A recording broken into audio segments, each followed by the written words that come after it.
ਐਂਥਰੋਪਿਕ ਨੇ ਕਹਿੰਦੇ ਵੀ ਬਹੁਤ ਵੱਡੀ ਫੰਡ ਰੇਜ਼ਿੰਗ ਜਿਹੜੀ ਉਹ ਕੀਤੀ ਆ। ਹੂੰ 800 ਬਿਲੀਅਨ ਡਾਲਰ ਦਾ ਜਿਹੜਾ ਕਹਿ ਲਓ ਵੀ ਉਹ ਚੀਜ਼ਾਂ ਹਰ ਇੱਕ ਜਿਹੜੀ ਇਹ ਕੰਪਨੀ AI ਵਾਲੀਆਂ ਵੱਡੀਆਂ ਆ billions and billions of dollar ਦੀ ਉਹਨਾਂ ਨੂੰ ਇੱਕ ਵੈਲਿਊ ਦੇ ਨਾਲ ਦੇਖਿਆ ਜਾਂਦਾ। ਉਹਨਾਂ ਦੀ ਵੈਲਿਊਏਸ਼ਨ ਜਿਹੜੀ ਉਹ ਹੋ ਰਹੀ ਆ।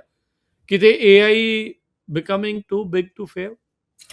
ਐਂਥਰੋਪਿਕ ਦੀ ਗੱਲ ਕਰੀ, ਦੇਖੋ ਆਪਾਂ ਨਾ ਜਦੋਂ ਐਪਲ, ਜੇ ਮੈਂ ਗਲਤ ਨਾ ਹੋਵਾਂ, ਐਪਲ ਐਮਾਜ਼ੋਨ ਇਹਨਾਂ ਚ ਕੋਈ ਕੰਪਨੀ ਪਹਿਲਾਂ ਹਨਾ $1 trillion ਕੰਪਨੀ ਬਣੀ ਤੇ ਨਾਟ ਲੌਂਗ ਅਗੋ ਹੈ ਨਾ, ਆਪਣੇ ਪਿਛਲੇ ਆਪਣੇ 10 ਸਾਲਾਂ ਦੇ ਵਿੱਚ ਹੀ ਹੋਇਆ, ਜੇ ਮੈਂ ਗਲਤ ਨਾ ਹੋਵਾਂ, ਗਿਵ ਔਰ ਟੇਕ। ਸਾਰੇ ਕਹਿੰਦੇ ਬੋਲੇ $1 trillion ਦੀ ਵੈਲਿਊਏਸ਼ਨ ਹੋ ਗਈ। ਉਸ ਤੋਂ ਬਾਅਦ 1 trillion ਕਲੱਬ ਦੇ ਵਿੱਚ ਕੁਝ ਹੋਰ ਕੰਪਨੀਜ਼ ਆਈਆਂ। ਆਈ ਥਿੰਕ ਅੱਜ ਦੇ ਟਾਈਮ ਵਿੱਚ 8-10 ਕੰਪਨੀਜ਼ ਹੈਗੀਆਂ $1 trillion ਤੋਂ ਉੱਪਰ। ਪਰ ਇਹ ਵੇਖੋ ਕਿ ਇਹਨਾਂ ਟਾਈਮਾਂ ਦੇ ਵਿੱਚ ਕਿੰਨੀਆਂ ਕੰਪਨੀਜ਼ ਜਿਹੜੀਆਂ ਇਹ ਐਸਟੈਬਲਿਸ਼ਡ ਕੰਪਨੀ ਸੀ ਉਸ ਟਾਈਮ ਦੇ ਉੱਤੇ, ਹੈ ਨਾ ਜੀ। ਤੇ ਉਹਦੇ ਵਿੱਚ ਹੁਣ ਤੁਸੀਂ ਇਹ ਦੇਖ ਲਓ ਕਿ ਜਿਹੜੀਆਂ ਨਵੀਆਂ ਕੰਪਨੀ ਜਿਹਦੇ ਬਾਰੇ ਆਪਾਂ 3 ਸਾਲ ਪਹਿਲਾਂ ਜਾਣਦੇ ਨਹੀਂ ਸੀ, ਐਂਥਰੋਪਿਕ, ਉਹਦੀ ਜਿਹੜੀ ਵੈਲਿਊਏਸ਼ਨ ਆ ਉਹ $1 trillion ਤੇ ਪਹੁੰਚ ਗਈ ਹੈ। ਗਿਵ ਔਰ ਟੇਕ 900 ਬਿਲੀਅਨ ਤੋਂ 1 ਟ੍ਰਿਲੀਅਨ ਦੇ ਵਿੱਚ ਉਹਦੀ ਐਸਟੀਮੇਟਡ ਮੰਨੀ ਜਾ ਰਹੀ ਆ ਪੋਟੈਂਸ਼ੀਅਲ ਵੈਲਿਊਏਸ਼ਨ। ਸੋ ਉਹਨਾਂ ਨੇ ਲੇਟੈਸਟ ਰਾਉਂਡ ਆਫ ਫੰਡਿੰਗ ਜਿਹੜਾ ਉਹ $30 ਬਿਲੀਅਨ ਦਾ ਲੈ ਕੇ ਆਇਆ ਐਂਥਰੋਪਿਕ, ਹੈ ਨਾ। ਕਲਾਊਡ ਦਾ ਚੈਟਬੋਟ ਵੀ ਮਸ਼ਹੂਰ ਬੜਾ ਤੇ ਕਲਾਊਡ ਉਹਨਾਂ ਦੀ ਕੋਡਿੰਗ ਵਾਲਾ ਵੀ ਬੜਾ ਮਸ਼ਹੂਰ ਆ। ਸੋ ਬੇਸਿਕਲੀ ਉਹਨੇ ਕਿਹਾ ਵੀ ਆਪਾਂ ਆਪਣੀ ਕੰਪਿਊਟ ਕੈਪੈਸਿਟੀ ਜਿਹਦੇ ਵਿੱਚ ਤੁਹਾਡੇ ਡੇਟਾ ਸੈਂਟਰਸ ਵਗੈਰਾ ਆ ਗਏ ਤੇ ਉਹਨੂੰ ਆਪਾਂ ਐਕਸਪੈਂਡ ਕਰਨ ਦੇ ਲਈ ਸਾਨੂੰ ਪੈਸੇ ਚਾਹੀਦੇ, ਜਿਹਨੂੰ $30 ਬਿਲੀਅਨ ਉਹਨਾਂ ਲੈ ਕੇ ਆਏ ਆ।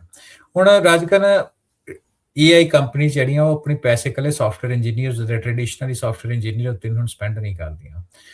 ਉਹਨਾਂ ਦੇ ਲਈ ਜਿਹੜਾ ਪੈਸਾ ਸਪੈਂਡ ਕਰਦਾ ਹੈਗਾ ਚਿਪਸ ਦੇ ਉੱਤੇ, ਡੇਟਾ ਸੈਂਟਰ ਉੱਤੇ, ਇਲੈਕਟ੍ਰਿਸਿਟੀ, ਕਲਾਊਡ ਇਨਫਰਾਸਟ੍ਰਕਚਰ ਤੇ ਉਹਨਾਂ ਦੇ ਮਾਡਲ ਦੀ ਰੀਅਲ ਟਾਈਮ ਟ੍ਰੇਨਿੰਗ ਦੇ ਉੱਤੇ, ਹੈ ਨਾ। ਚੈਟਬੋਟ ਵਾਲੀ ਗੱਲ ਨਹੀਂ ਰਹੀ। ਗੱਲ ਇਹ ਹੈ ਕਿ ਸਕਸੈਸ ਆਉਣ ਵਾਲੇ ਟਾਈਮ ਦੇ ਵਿੱਚ ਉਹੀ ਉਹਨਾਂ ਨੂੰ ਜ਼ਿਆਦਾ ਮਿਲੇਗੀ ਜਿਹਨਾਂ ਕੋਲ ਸਭ ਤੋਂ ਵੱਧ ਜਿਹੜੀ ਕੰਪਿਊਟ ਪਾਵਰ ਹੋਏਗੀ। ਤੇ ਹੁਣ ਇਹ ਜਿਹੜੀ ਗੱਲਬਾਤ ਤੋਂ ਰਾਜਕਨ ਫਿਰ ਗੱਲ ਕਿੱਥੇ ਮੁੱਕਦੀ ਆ ਕਿ ਇਹ ਜਿਹੜੀ ਆਪਾਂ ਐਂਥਰੋਪਿਕ ਦੀ ਗੱਲ ਕਰ ਲਈ, ਈਵਨ ਗ੍ਰੋਕ ਦੀ ਵੀ ਗੱਲ ਕਰ ਲਈਏ, ਥੋੜਾ ਸਮਾਂ ਪਹਿਲਾਂ ਆਪਣੇ ਟਾਕ ਸ਼ੁਰੂ ਚ ਆਪਾਂ ਮੈਟਾ ਦੀ ਗੱਲ ਕੀਤੀ। ਇਹ ਸਾਰੀ ਗੱਲਬਾਤ AI ਰੈਵੋਲੂਸ਼ਨ ਦੇ ਬੈਕ ਸਾਈਡ ਦੇ ਉੱਤੇ ਫਾਈਨੈਂਸ਼ੀਅਲ ਇਨਫਰਾਸਟ੍ਰਕਚਰ ਦੀ ਆ। AI ਭਾਵੇਂ ਕਿ ਅੱਜ ਆਪਾਂ ਉਹਨੂੰ ਦੇਖ ਰਹੇ ਹਾਂ ਜਿਸ ਤਰੀਕੇ ਦੇ ਨਾਲ, ਇਹ one of the most capital intensive industries in the world ਇਹਨੂੰ ਕਹਿ ਸਕਦੇ ਹਾਂ। Open AI, Anthropic, Google, Meta, X, ਹੈ ਨਾ, ਜਿਹਨੂੰ ਗ੍ਰੋਕ ਵਾਲੇ ਹੋ ਗਏ, ਉਹਨਾਂ ਨੂੰ ਮੈਸਿਵ ਡੇਟਾ ਸੈਂਟਰ ਚਾਹੀਦੇ ਆ ਤੇ ਬਹੁਤ ਜ਼ਿਆਦਾ ਡੇਟਾ ਚਾਹੀਦਾ ਆਪਣੇ ਮਾਡਲਸ ਨੂੰ ਟ੍ਰੇਨ ਕਰਨ ਦੇ ਵਾਸਤੇ।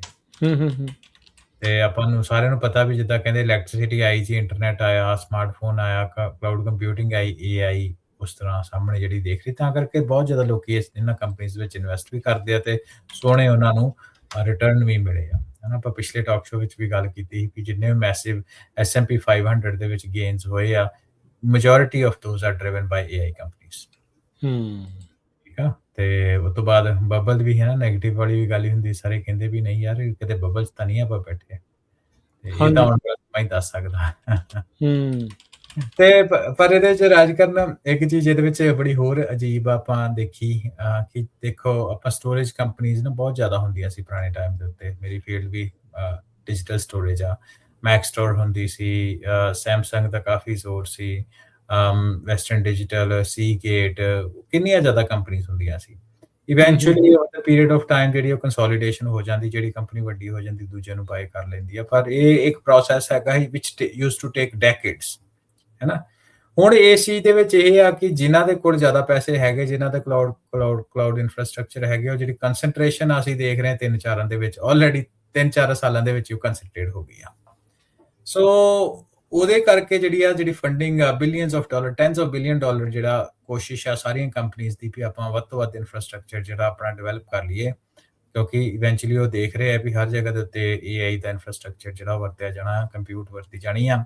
ਆਰਟੀਫਿਸ਼ੀਅਲ ਇੰਟੈਲੀਜੈਂਸ ਦੇ ਜਿਹਦੇ ਕੋਲ ਇਨਫਰਾਸਟ੍ਰਕਚਰ ਹੋਇਆ ਉਹ ਇਸ ਜਿਹੜੀ ਬਾਜ਼ੀ ਆ ਉਹਦੇ ਵਿੱਚ ਅੱਗੇ ਰਹੇਗਾ। ਸੋ ਇਸ ਟਾਈਮ ਤੇ ਸਾਰਿਆਂ ਦਾ ਰਾਜ ਕਰਨ ਇਸ ਲਈ ਜ਼ੋਰ ਲੱਗਾ ਹੋਇਆ, ਇਨਕਲੂਡਿੰਗ ਜਿਹੜੀ ਤੁਸੀਂ ਐਂਥਰੋਪਿਕ ਦੀ ਗੱਲ ਕੀਤੀ ਵੀ $30 ਬਿਲੀਅਨ ਜਿਹੜੀ ਉਹਨਾਂ ਇਨਵੈਸਟਮੈਂਟ ਜਿਹੜੀ ਕੀਤੀ ਹੈ ਇਨਫਰਾਸਟ੍ਰਕਚਰ ਦੇ ਕਰਕੇ ਰੇਸ ਨੂੰ ਜਿੱਤਣ ਦੇ ਕਰਕੇ ਆ। ਉਹ ਚਾਹੁੰਦੇ ਆ ਪਿਛਲੇ ਜਿੱਤੀਏ ਕਿਉਂਕਿ ਇੰਡਸਟਰੀ ਬਹੁਤ ਥੋੜੇ ਟਾਈਮ ਦੇ ਵਿੱਚ ਕੰਸੋਲੀਡੇਟ ਹੋ ਗਈ ਆ। ਜੀ। ਹਾਂਜੀ, ਨਹੀਂ ਉਹ ਜਿੱਦਾਂ ਆਪਾਂ ਗੱਲ ਕੀਤੀ ਸੀ ਵੀ ਮੁਲਕ ਉਹਨੇ ਜਿੱਤਣਾ ਹੈ ਵੀ ਜਿਹੜਾ ਏਆਈ ਨੂੰ ਡੋਮੀਨੇਟ ਕਰੂਗਾ ਵਰਲਡ ਦੇ ਵਿੱਚ, ਤੇ ਉਸ ਮੁਲਕ 'ਚ ਉਹ ਕੰਪਨੀਆਂ ਦੇ ਜਿੱਤਣਾ ਜਿਹੜੀ ਉਹ ਇੰਟਰਨਲੀ ਜਿਹਦੇ ਕੋਲ ਏਆਈ ਇਹ ਇਨਫਰਾਸਟ੍ਰਕਚਰ ਆਪਣਾ ਹੈਗਾ। ਜਿਹਦੇ ਕੋਲ ਆਪਣਾ ਤਾਂ ਹੀ ਹੁਣ ਆਪਾਂ ਦੇਖ ਰਹੇ ਹਾਂ ਵੀ ਡਾਟਾ ਸੈਂਟਰਸ ਦਾ ਰੌਲਾ, ਤੇ ਲੋਕ ਆਮੋ ਸਾਹਮਣੇ ਹੋ ਗਏ ਆ ਉਸ ਚੀਜ਼ ਨੂੰ ਜਿਹੜਾ ਉਹ ਲੈ ਕੇ।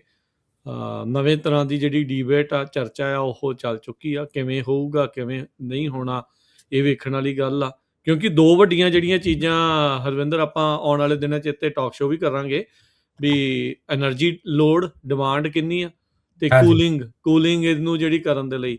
ਸੋ ਇਹ ਦੋ ਚੀਜ਼ਾਂ ਸਭ ਤੋਂ ਵੱਡੀਆਂ ਜਿਹੜੀਆਂ ਪ੍ਰੋਬਲਮ ਆ। ਹੁਣ ਯੂਟਾ ਦੇ ਵਿੱਚ ਕਹਿੰਦੇ ਵੀ ਇੱਕ ਏਡਾ ਵੱਡਾ ਡਾਟਾ ਸੈਂਟਰ ਬਣਾਉਣ ਬਾਰੇ ਦੇਖ ਰਹੇ ਵੀ ਪੂਰੀ ਯੂਟਾ ਦੇ ਨਾਲੋਂ ਜ਼ਿਆਦਾ ਜਿਹੜਾ ਆ ਉਸਨੇ ਐਨਰਜੀ ਜਿਹੜੀ ਉਹ ਲੈਣੀ ਆ, ਤੇ ਉਹ ਐਨਰਜੀ ਆਉਣੀ ਕਿੱਥੋਂ ਆ, ਤੇ ਫਿਰ ਉਹਨੂੰ ਕੂਲ ਵੀ ਕਰਕੇ ਰੱਖਣਾ ਆ। ਉਹਦੇ ਲਈ ਫਿਰ ਅੰਡਰਗਰਾਊਂਡ ਵਾਟਰ 'ਚ ਕੱਢਣ ਲੱਗ ਗਏ ਜਾਂ ਹੋਰ ਕਰਨ ਲੱਗ ਗਏ।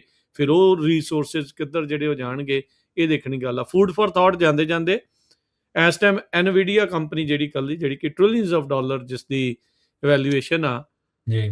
ਉਹਦੀ ਵੈਲਿਊ ਆਸਟ੍ਰੇਲੀਆ ਦੇ ਸਾਰੇ ਫਾਰਮਲੈਂਡਸ, ਇਨਕਲੂਡਿੰਗ ਉਹ ਜ਼ਮੀਨ ਦੀ ਕੀਮਤ, ਇਨਕਲੂਡਿੰਗ ਉਹਦੇ ਜੋ ਉੱਥੇ ਉਗਦਾ ਹੈ ਉਹਦੀ ਕੀਮਤ, ਉਹਦੇ ਤੋਂ 3 ਤੋਂ 4 ਗੁਣਾ ਜ਼ਿਆਦਾ ਆ। ਸੋ ਹੁਣ ਆਪੇ ਹਿਸਾਬ ਲਾ ਲਓ ਵੀ ਕਿਹੜੇ ਪਾਸੇ ਇਸ ਟਾਈਮ ਦੁਨੀਆ ਚੱਲ ਰਹੀ ਆ। ਸ਼ਾਇਦ ਚਿਪ ਤੋਂ ਬਗੈਰ ਤਾਂ ਸਰ ਜਾਵੇ, ਫਾਰਮ ਤੋਂ ਬਗੈਰ, ਰੋਟੀ ਤੋਂ ਬਗੈਰ ਤਾਂ ਨਹੀਂ ਸਰਨਾ। ਪਰ ਤੁਸੀਂ ਇਹ ਪਰੇ ਦੇਖੋ ਵੀ ਕਿੰਨੀ ਤੇਜ਼ੀ ਦੇ ਨਾਲ ਕੰਮ ਜਿਹੜਾ ਉਹ ਚੇਂਜ ਹੋ ਗਿਆ। ਵੀ ਪੈਸੇ ਦੀ ਕੰਸੈਂਟ੍ਰੇਸ਼ਨ ਬਹੁਤ ਜ਼ਿਆਦਾ ਹੋ ਰਹੀ ਆ। ਅਮਰੀਕਾ ਦੀ ਸਿਰਫ ਇੱਕ ਕੰਪਨੀ ਪੂਰੇ ਮੁਲਕ ਦੀ ਪੂਰੀ ਫਾਰਮਿੰਗ ਦੇ ਨਾਲੋਂ, ਪੂਰੀ ਐਗਰੀਕਲਚਰ ਡਿਪਾਰਟਮੈਂਟ ਦੇ ਨਾਲੋਂ ਕਹ ਲਓ ਵੀ ਜ਼ਿਆਦਾ ਵੈਲਿਊਡ ਜਿਹੜੀ ਉਹ ਬਣ ਚੁੱਕੀ ਹੈ।